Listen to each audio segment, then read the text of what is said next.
বৃহস্পতিবার সকালে মহাখালী ব্র্যাক সেন্টার ইনে 2025-26 অর্থবছর জ্বালানি খাতে বাজেট শীর্ষক আলোচনা সভার আয়োজন করে Centre for Policy Dialogue CPD. নবায়নযোগ্য জ্বালানি খাতে বরাদ্দ বাড়ানোর দাবি জানিয়ে বিজিএমই এর পরিচালক ফয়সাল সামাদ বলেন, এবারের বাজেট হতাশাজনক। গ্যাস সরবরাহে সরকার ব্যর্থ হলে বাংলাদেশে জ্বালানি নিরাপত্তা বলতে কিছু থাকবে না বলে মন্তব্য করেন বাংলাদেশ টেক্সটাইল মিলস অ্যাসোসিয়েশনের পরিচালক রাজীব হায়দার। এখন আমাদের প্লাগ এন্ড প্লে করতে হবে, একটা ফেসিলিটিও দরকার, সেটার জন্য অ্যাডিশনাল ক্যাপাসিটি গ্যাস দরকার, না হলে ইন্ডাস্ট্রির সামনে আমি তো জানি না 27-28-এর পর কি হবে, যেভাবে ডিপ্লেশন অফ আমাদের ইন্টারনাল গ্যাস সাপ্লাই হচ্ছে এবং it's really very much alarming. Interim গভর্নমেন্টের কাছে আমাদের প্রত্যাশা ছিল যে এই ধরনের ডায়ালগের মাধ্যমেই এক ধরনের বাজেট প্রস্তাবনা হবে, কিন্তু সেখানেও সেটা হলো না।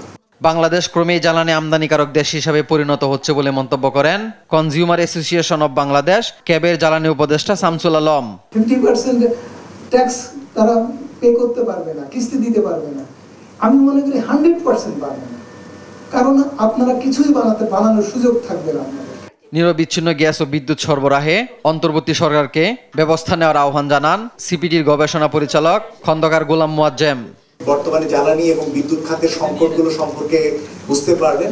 আমরা বাইরে থেকে যতটা সংকট উপলব্ধি করি, ভিতরে কিন্তু সংকটটি আরো গভীরতর।